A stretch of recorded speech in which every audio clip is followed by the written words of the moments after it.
Let us consider a body performing linear as well as rotational motion as shown in the diagram.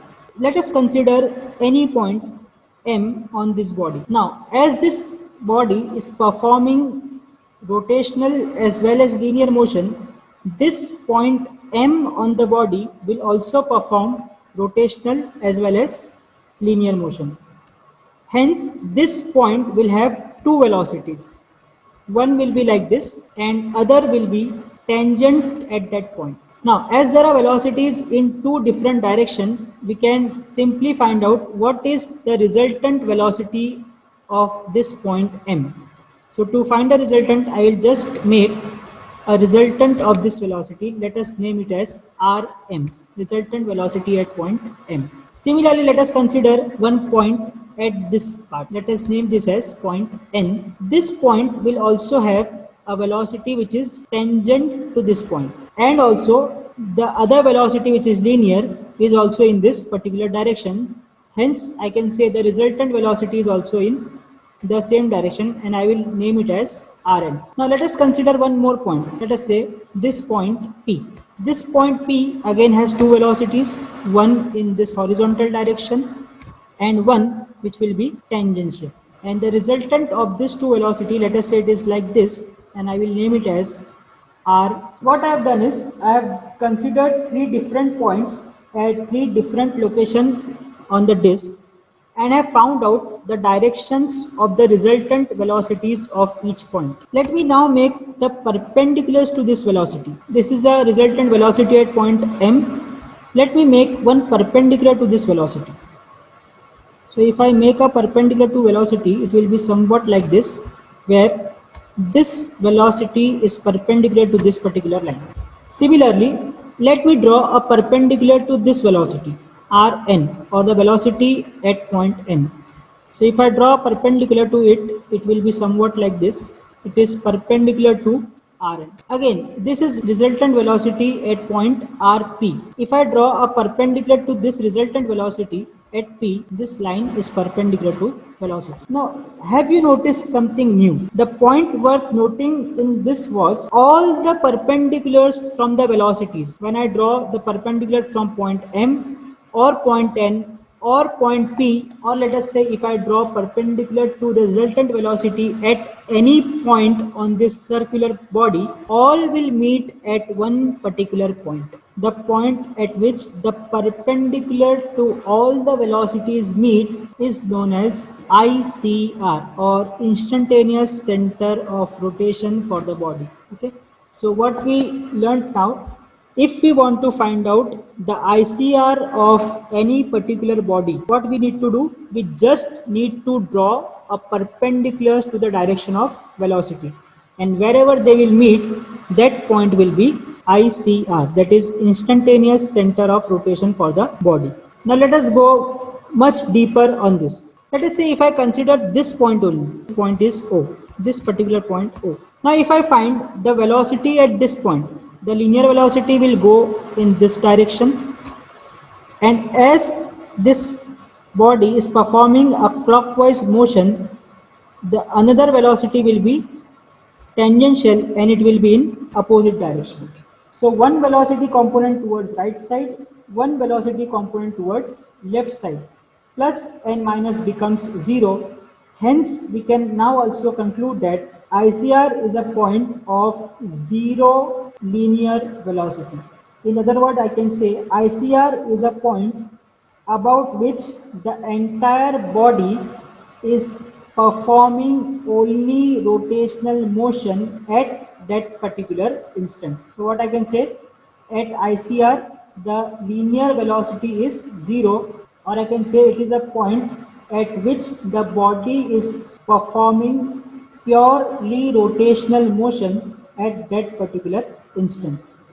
So let us go to the properties of ICR, which we have already seen. The first property is velocity is 0 at the instant of the interest.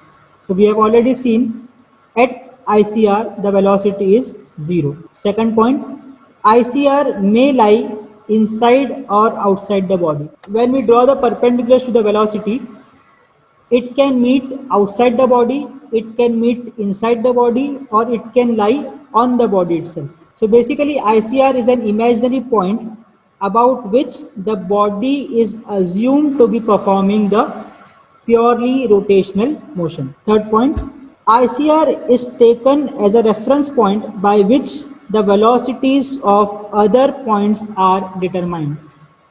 So let us say if I want to find out velocity at any other point on the body, I will take the reference of that ICR and then find the velocities of the different points. Now let us see some of the cases wherein we will show or we will study how to locate ICR for different mechanisms. Let us consider first case, a body which is rotating and translating on a fixed surface, which we have already seen earlier. So there is a body which is performing rotational as well as translation motion about point C. So in this particular case, we have seen that if we consider any point on this body and draw perpendiculars to its resultant velocity, then the point at which they meet is known as ICR. So you can see here that ICR is a point of intersection of the body with the ground. For this case at this particular instant. Now let us say there is a point A on this particular wheel and I want to find out what is the velocity of this point A. What we will do, I will just draw line joining ICR to that particular point, that is A. Now we have our basic relation. V is equal to R omega. Now as we want velocity at point A, so what this equation will become? This equation will become VA, that is velocity at point A is equal to. Now what is this R? This R means the distance of that particular point from ICR. Again I repeat, R means the distance of the point of interest, that means the point at which we want to find out velocity from the ICR located. So here you can see ICR is this point and A is this point. So distance between ICR and A is IA. So I will write here RIA multiplied by, we have also seen that if this body is performing a rotational motion about point C, the angular velocity of all the points remains same. So omega will be omega only. So with this I can now write VA is equal to RIA multiplied by omega, where RIA is the distance from ICR to that particular point. Hope you have got this particular concept. Again let us consider one more point, let us say B, and I want to find out what is the velocity of point B at this particular instant. Again simple, what I will do, I will join this I with B and again I will use my relation V is equal to R omega. Now as our point of interest is B, I will write down VB, and what will be R? R will be distance from I to B. As we have seen in the earlier case, R is always the distance from instantaneous center of rotation to that particular point multiplied by omega is same for all the points. So you consider any point on this body. Let us say it is any other point on the body and I want to find out what is its velocity. So I will write down V dash, can be anything. It can be point C, it can be point D, anything will be equal to R from I to that particular point. If I want to fill this blank, let us consider this point M on this body. So if I want to find out velocity of this point M on this body, what I will do first?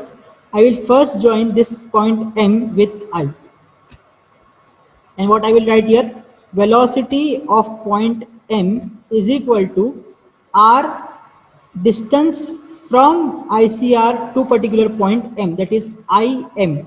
So I will write down RIM multiplied by omega. This becomes my formula for finding out velocity at any point on this particular body, which is rotating with an angular velocity omega and translating with the velocity v. Hope you have got this concept of how to find out a velocity at any point on the body. Again I repeat, it's just a simple logic. You have to use one simple relation, v is equal to r omega, where r is the distance from ICR to that particular point. That's the important point which we need to remember. R is the distance from ICR to that particular point at which we are interested to find out the velocities.